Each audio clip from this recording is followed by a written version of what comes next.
Welcome, everyone. Welcome. I'm going to give you a handout. I want you to read with a partner. Read the paragraphs to each other and to discuss it. And then we will start the lesson. Here we go. Let's pass these out. Pass it down. Here we go. So this is a quote from Proverbs, from great Kabbalists, lived a couple thousand years ago. So take a moment, read it to each other, and discuss what you think it means for you, all right?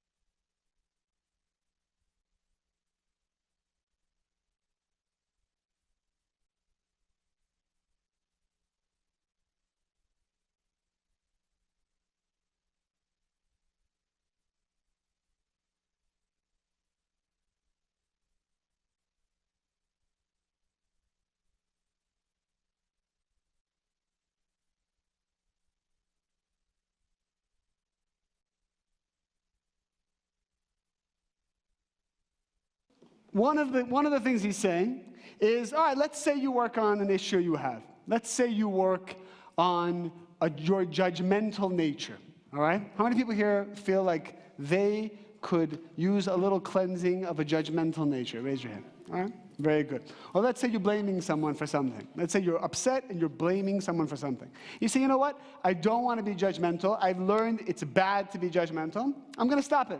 I'm going to see the good in people. And that's what you focus on. He's saying, why is it that when you do work on something like judgment and you remove it, it comes back? And maybe that doesn't come back, but then something else comes. Have you ever peeled the onion of your tikkun, and then there's like 8 other tikkuns that come in its place?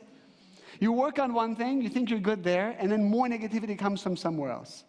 So he's giving us a solution. We're learning that we can remove something, but what is my intention for removing it?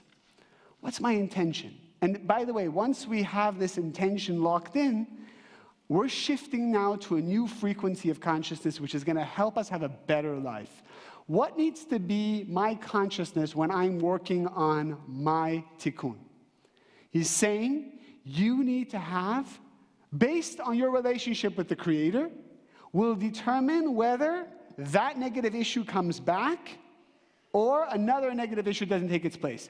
Because you remove this disease, now there's a what? There's a space. There's a vacancy. There's a vacuum. And if I don't fill it with the light of the Creator, what will the space look for? The space will look for more energy. And how do we get energy? By being reactive. That's why if you leave one bad relationship, unless there is a spiritual relationship with a higher power, you will look to fill that void with something else. And anything you stop, even if it's dieting, whatever commitment you have to stop something negative, unless there is an intention and a pathway towards getting closer to the Creator, we will fill it with something else. And what happens is, it looks like we're changing, but life isn't getting better.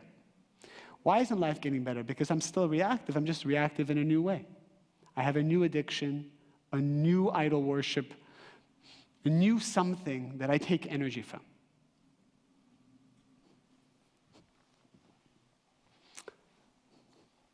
Any questions about that? The way he's using lazy is not lazy like the way we think about it. He's using it in a way of ineffective. It's not, we're not gonna get to the place we wanna get. Because Satan also will help us change. Satan doesn't care that you change. Satan just doesn't want you to be like the Creator. And there's two distinctions there. Being like the Creator is the extinction of Satan. changing and being a good person, you could be a good person and Satan can still control you, because Satan always just wants to tack on an agenda on the back of your good intent, of your good nature. For example, you could be the most sharing person in the room. Satan doesn't care. Satan's like, yes, be very sharing. I'm just going to make sure that you share because you want people to like you. Or you share and you're going to get power out of it. You share, you're going to abuse people through your sharing. You share and you're going to feel like the hero. You are the hero. You bring salvation to everyone, and you're going to enjoy that thought all day long. Satan then still wins. Satan doesn't win if we're just reactive. Satan also wins if we're great people. As long as we are not with the Creator, he's the winner. That's his kryptonite, the Creator.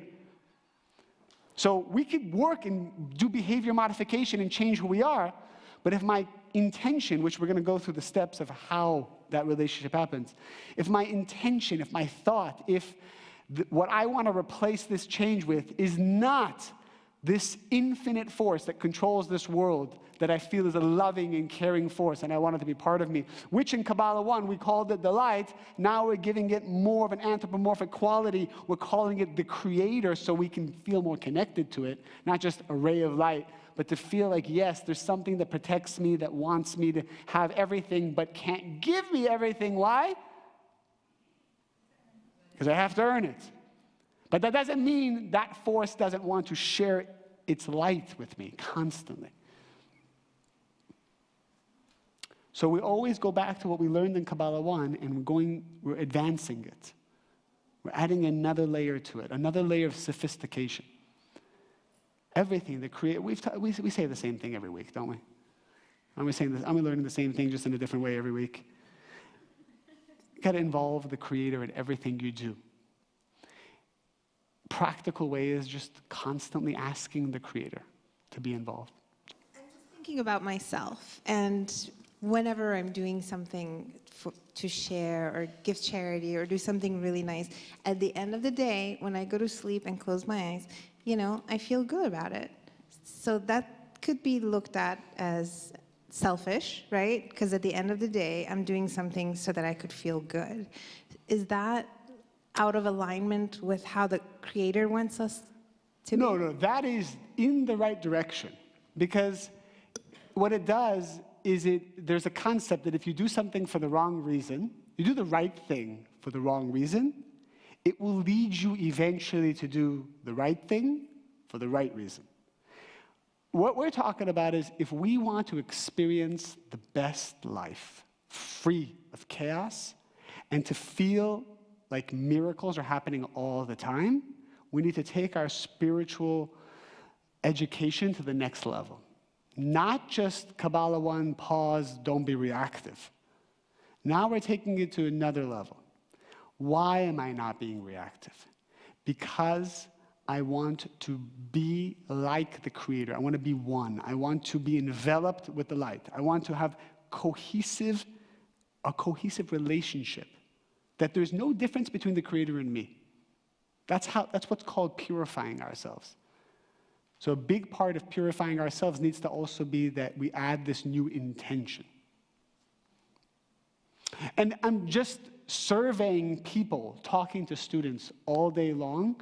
It's the number one thing I realize. I don't know, it's because we're not teaching it enough, or it's something Satan doesn't want people to know, but that relationship needs to be more important than anything else. Now, why don't I teach it in Kabbalah 1 Class 1? Why don't Kabbalah 1 Class 1? Hello, everyone. I hope you enjoyed the sushi. Now, I want to tell you about having a relationship with God. What's going to happen? They're going to take their spicy mayo and they're going right out the door. Nobody wants to hear about it. It's too much. It's too lofty. It's too intense. It's too religious. Whatever you want. Satan did a good job of giving the Creator a bad name. Great. Good job, Satan. However, we're now going to talk about the light that emanates from the Creator. People can digest that. People understand that. And it's accurate. The light force, it's a positive energy, yes. Now, next level is not just connect with the light.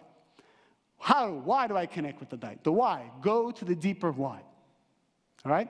In order to discuss what it means to have a relationship or to have love, love of the Creator sounds so lofty. It still sounds like, what are you talking about? It's hard for us to conceptualize feelings of love with something we cannot see, touch, or communicate with verbally. However, what are the steps to loving anything? Let's start there. According to Rav Ashlag, love has steps. Step number 1, if you want to write it down. It begins with desire. You have to desire the person. You have to desire that relationship. You have to desire wanting to love. You have to desire it in your own way. Even if we don't know how to desire it, people desire things in different ways. Just start with a simple, even if you don't feel it, you can say it. You can say, I want to have a relationship with the Creator. I want to have a relationship with a person. I want to not be single. Just to say it. Even if you don't feel it yet, you can say it.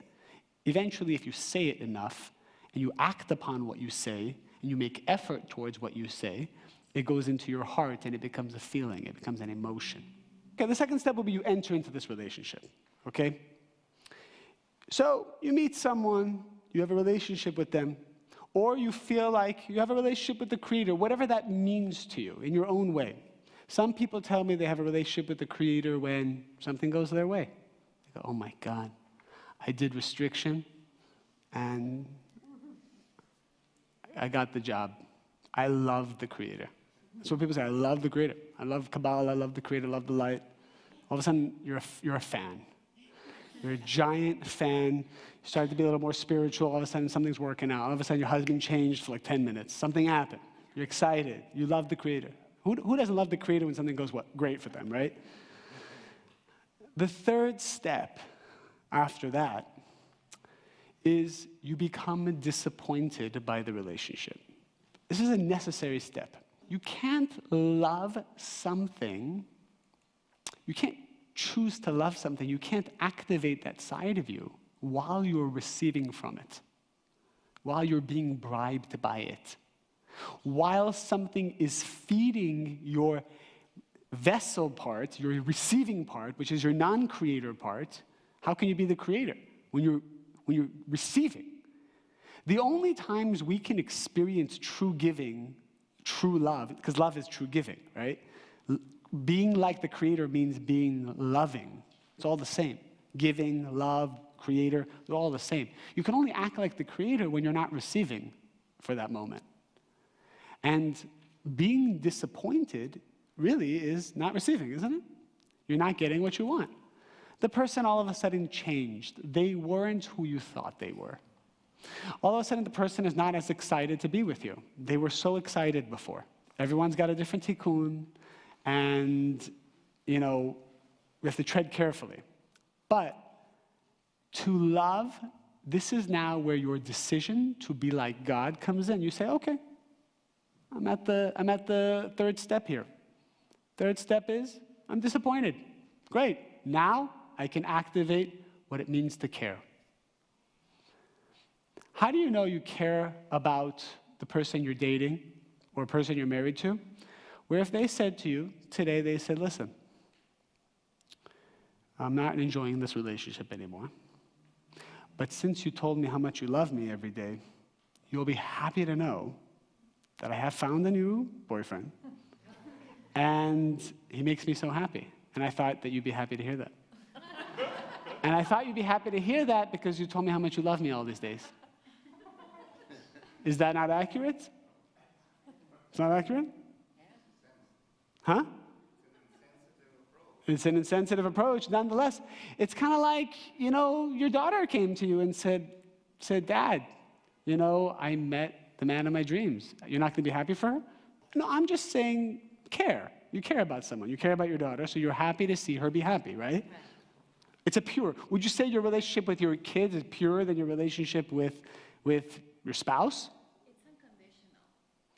It's unconditional. That's amazing. People say that with the kids it's unconditional. All of a sudden with the spouse it's different. It's like terms.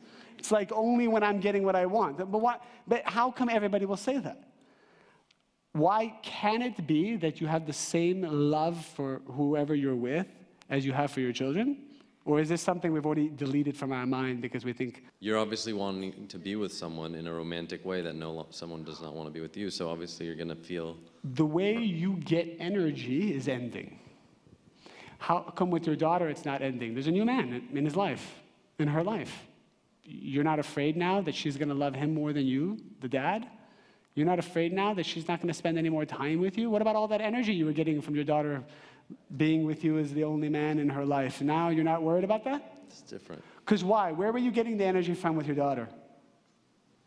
Where were you getting your energy from with your daughter that you're now excited for her to leave the house and go be with another man? What was that? What was the happiness you were getting from your daughter?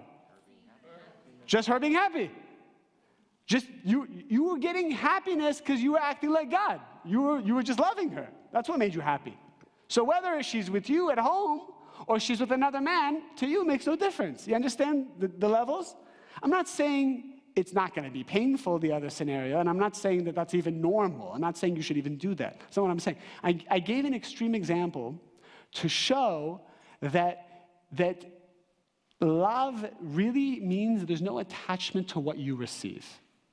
And that's why every relationship has to disappoint us in some way, because to teach us to still give even though we're not receiving. Everyone follows that? Now, here is where it gets tricky, because then people's minds starts firing off and say, oh, well, what if he's abusive? What if she's abusive? What if this? What if that? You're saying I should still give? Give doesn't mean be a doormat. We've said this before. Give doesn't mean you forget yourself. Give means, okay, I'm going to be a builder. I'm not going to be a destroyer. I'm not going to take it personally. Maybe you need to leave the person, but you do it with the consciousness of being the giver. It's a nuance. It's very minute, but it's in the consciousness, and it makes all the difference in the world. What's your intention makes all the difference, and that's why King Solomon said in Proverbs, you could change all you want, but you're not going to have a better life until your intention is about the Creator. It's all about intention. So the third step is, there will be disappointment. Now, I'm not saying expect the disappointment. I'm not saying every time he or she comes home, you're looking at him, all right, I'm ready for my disappointment, because that's also reactive. That's also not giving. That's also me protecting myself. Because some of us have trauma, so we're always waiting to be disappointed, and that's also me thinking about myself. Satan is so tricky. He always just wants you to do one thing. Think about yourself. If you're giving, think about yourself. If you're receiving, think about yourself. Everything is about yourself, myself alone, which is how he wins. However, even 1 second of when you're disappointed, you say, I want to be like the light. What would God do? I want to be a giver, even though I'm so hurt. Just even that thought is an atomic bomb of light. A person can actually finish his whole tikkun just from having a second of a thought like that. We don't even have to always be that way. We just have to be that way for a moment. And the Creator knows that it's hard, and He will take care of the rest. But we have to make that effort. Because without this class, you know what we're going to aim for in a relationship? Tit for tat. Tit for tat. I give you, you give me. Well, tit for tat, tit for tat. It's always got to be reciprocity, you know? Equal. There's a problem with that, is that you'll start to blame each other, and each one will start to hold out what they're giving to the other. And then what happens? There's no more relationship. There's nothing harder than relationships. Because a relationship hits you at the heart of your tikkun. That's it. Why? Why is it so important? It's important because to be happy in this world, you need to have the right vessel to hold happiness. If our vessel has holes in it, if there are holes in our vessel, the light cannot go, will fall through. We'll be happy and then we'll be sad. We'll be happy and then we'll be sad. We won't experience eternal bliss, which is our birthright, and Kabbalists say does exist. How does a person have eternal bliss? He's got to have the perfect vessel that can hold happiness. Every time I work on my tikkun, I build a new piece of my vessel. Every time I blame somebody else, I break a piece of my vessel. What's wrong with blaming people your whole life?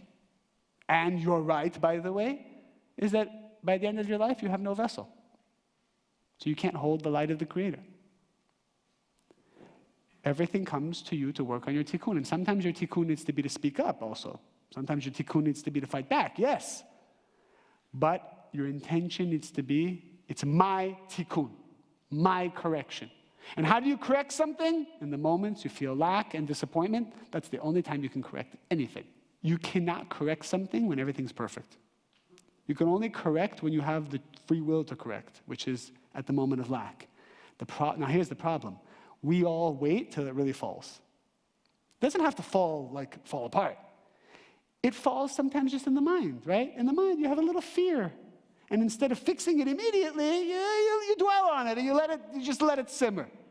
So then it goes to more extreme circumstances. Because the Creator's trying to get our attention. He's like, hey, Creator starts with a little boop, and then it's a this, and then it's a push, and then it's a shake. But if we're listening and we're studying and we're in the spiritual environment, we're going to hear things right away. We're going to feel judgment even before it comes. Isn't that amazing? You know, it's like, I remember hearing about the tsunamis that happened, the tragic tsunamis. Who saved themselves from the tsunamis? Remember? I heard about it in the news. I thought it was so fascinating. Of all the people that perished, there was a species that made it out alive.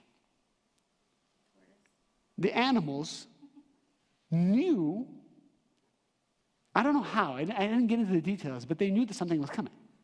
They felt it even before it came. Humans didn't have that sense. The animals did. The animals left. Isn't it powerful to also know that there's an impending judgment? I'm about to be disappointed. Isn't it powerful to know that in 4 days you're going to be disappointed? And you can fix it actually even before it comes. To be like the light, to change it even just on a mind level. So, you know what? I feel judgment, I feel pain, it's coming. Certainty. Just injecting that certainty, then you fixed it. That's it, you just nipped it in the bud, right there. Right there, that's the power, that's our power. But we forget our power, then it becomes a tap, a push, a shove, and a shake. So what did we learn tonight? To elevate ourselves when we're feeling disappointment and lack, and when things seem dark is when there's the greatest potential. Very good, very good. The founder of the Kabbalah Center, I never forget this quote. He wrote, the most exciting moment of his life is when nothing works out and he doesn't know how to solve it. He said it's the most exciting. He trained himself. Can you imagine? Isn't that freedom? So guess what happens when everything works out? You think he's suffering also? No, he's enjoying that too. He's enjoying it when it works out, and he's having ecstasy when it's not. Sounds like freedom to me. But he built the vessel. He built the vessel. He worked on himself. It says that Rav Ashlag, the founder of the center, since he was an early teen, took one issue, one by one, and he cleansed it, and he corrected it. Oh, I have anger issues? I'm going to work on that for a year. I have jealousy issues? I'm going to work on that for 3 months straight. Oh, I'm talking too much? I'm going to work on that. Oh, I'm not excited for other people's success? I'm going to work on that. He was meticulous. He was like a surgeon of spirituality. Worked on himself because he said, I want the vessel. I'm not stupid. I can blame you all day long. I'm not going to build the vessel. I'm going to be right. And you know what? Everybody will talk about how right you are. You will win the right award. Someone will give you a trophy and say you were right the whole time. But you won't have the vessel for the light of the Creator. Just the value and the power of our intention when we are about to enter into a room or into a relationship or anything, just where we're coming from can set the tone that, darkness does not exist when you turn on the light. So if you go in with light, how can evil set in that space? Very good. Very good. And remember, to have the relationship with the Creator is you're going to love the Creator in the beginning, and then you're going to be disappointed. You're going to get disappointed. You're going to do something, and the Creator is going to feel like the Creator wasn't there. or it's going to be confusing, or you're not hearing from the Creator. You wake up one morning, you feel totally disconnected from the Creator. You do your prayers. If you pray in the morning, you do your prayers, and you realize, I'm not feeling anything. Amazing. Amazing. Huh? Oh, yeah, maybe something's wrong with me. Maybe you can't go there. You just have to get excited first. The Rav Brandwein, who was the teacher of Rav Berg, he said when the Rav Berg went on a spiritual experience for Shabbat in Israel with his teacher, he said, wow, I felt so high. It's the best Shabbat I ever had. I felt the light. So what did Rav Brandwein tell him? So you didn't connect to the light. So because you felt so great, it means you didn't connect. We're actually connecting when we're not feeling. And when we're feeling, it's just the prize of the last time you connected. The last time you went through pain and you pushed through. That's why you're feeling it now. But when you're feeling something in the moment, you're actually not connecting to it at the moment. If that makes any sense.